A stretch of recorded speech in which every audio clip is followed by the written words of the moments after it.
जय जगन्नाथ दर्शक बंधु।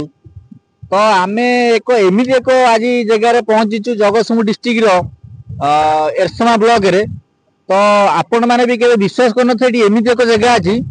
माने पुरी जाइथिबे तो गोवा जाइथिबे किंतु ताठू भिन्न जगह एठी गोटे एरसमा ब्लॉक रे अछि जहाँ फल कि आम भी आज पहुंची आम टीम आसी पहुंची आम विश्वास करते बढ़िया जगह थी बोली। तो आम आसला एत सुंदर लगुच पिकनिक प्लेस पर आप देखुए पछर भ्यू देखुए मोर एत सुंदर लगुच माने कहवा बेटी माने समुद्र को आउ एक्चुअली ये प्रॉपर लोकेशन है यहाँ जटाधारी मुहाणी मेराइन पीएस जेहेतु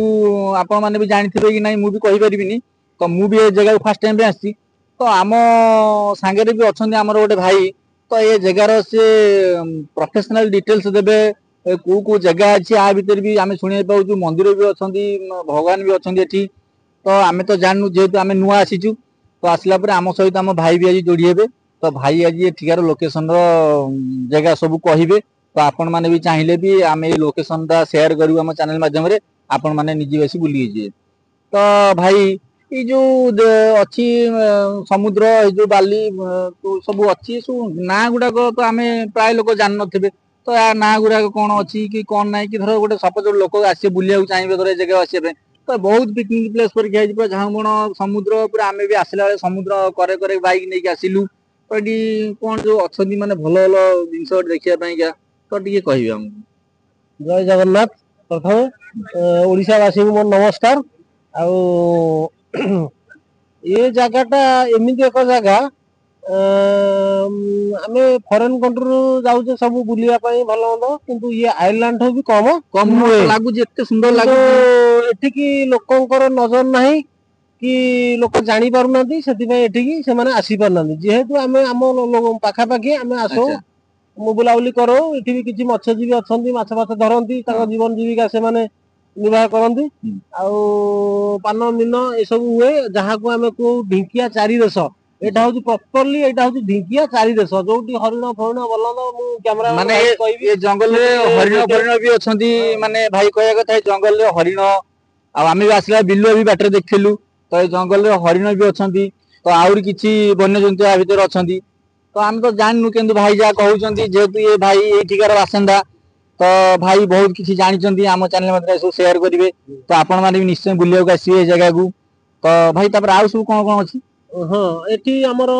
महावीर ठाकुर अच्छा टिके पाखे सी भी प्रसिद्ध आम अंचल आठी बहुत लोक आसती महावीर पाखक सी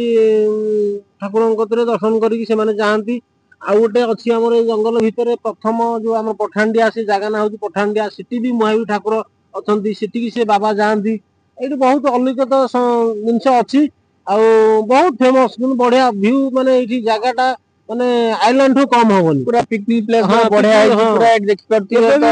जी भी भाई माने बंधु मैंने आसवाक चाहिए आसिक थोड़े बुलिक जातु आ जगार मजा नियंतु देखु ये जगार कौ भाया प्लेसटा अच्छी एपटे भी समुद्र भी अच्छी एपटे जंगल आमर जो ढिंकिया चारि देश कहती से जगहटा ये आमर पारादीप रिफाइनारी पाखे प्लस आउ जिंदल भी करुच्ची आई सब भितर जगहटा बहुत देखा बहुत सुंदर। तो भाई तो तमें भी भाई कहला शास्त्र जानते आपण बाहर कंट्री भी जाइए तो ये भाया सी बीच माने मु भी फास्ट टाइम देखिली तो ये जो माने अलग माने नियारा ये पूरा माने सब देखा पाइबो भाई कहला तो हरिण भी अच्छा सब प्रकार जंतु भी अच्छा तो भाई मैंने मत्स्यजीवी मैंने माछ भी धरुंच तो आपण मैंने देखिपे जगह केते सुंदर भ्यू अच्छी माने आपण भी विश्वास करनथिबे तो मु भी फास्ट जो आसिली मुझे आम टीम की जोगाजोग कराला तो मुझे भाभी नी तो जगतसिंहपुर एमती एक प्लेस थी बोली मुझे भाभी नी मुझे कि सपोज सियाल तो गोटे प्लेस थी पारादीप सी बीच था तो एठी जो जटाधारी मुहाण मेराइन पीएस रे जो एमती गोटे प्लेस अच्छी तो आम भी केवे विश्वास कर आम टीम भी केवे विश्वास कर तो आम फास्ट एंट्री कलु एंट्री वीडियो भी मुझे आपको शेयर करी आम हाराहारी बाली रे 500-600 मीटर बैक पेली पेली पेली पेली समुद्र कूल पर्यंत आइलु कूलू हाराहारी आम चलती माने बैक रे समुद्र कूले कूले कूले कूले पूरा एटा समुद्र भितर गोटे दीप टाइप रो अच्छी तो आम सेठू आसला 7-8 किलोमीटर आम पूरा बैक रे समुद्र कूले कूले कूले कूले आस एत सुंदर लगला ये जगह एत भी सुंदर लगुच आपण मैंने विश्वास करें ना तो आपण मैंने थोड़े ना कहीं विजिट करने आसतु ए जगह बुलंतु तापर हमहु कमेंट में जणेबे। जय जगन्नाथ।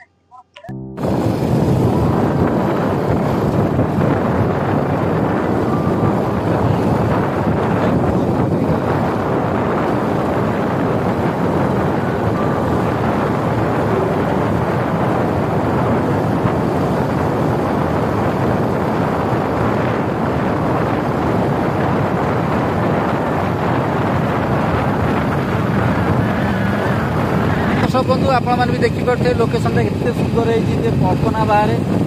तो आम भी बर्तमान समुद्र कूले कूले बाइक धरी बुलुचु तो एत सुंदर लगुच आपण मैंने विश्वास भी करें समुद्र माड़ी आम गाड़ी दूर पलाऊँ एत सुंदर लगुच कल्पना बाहर इच्छा होनी घर तो आपण मैंने जगह को आसते बुझे।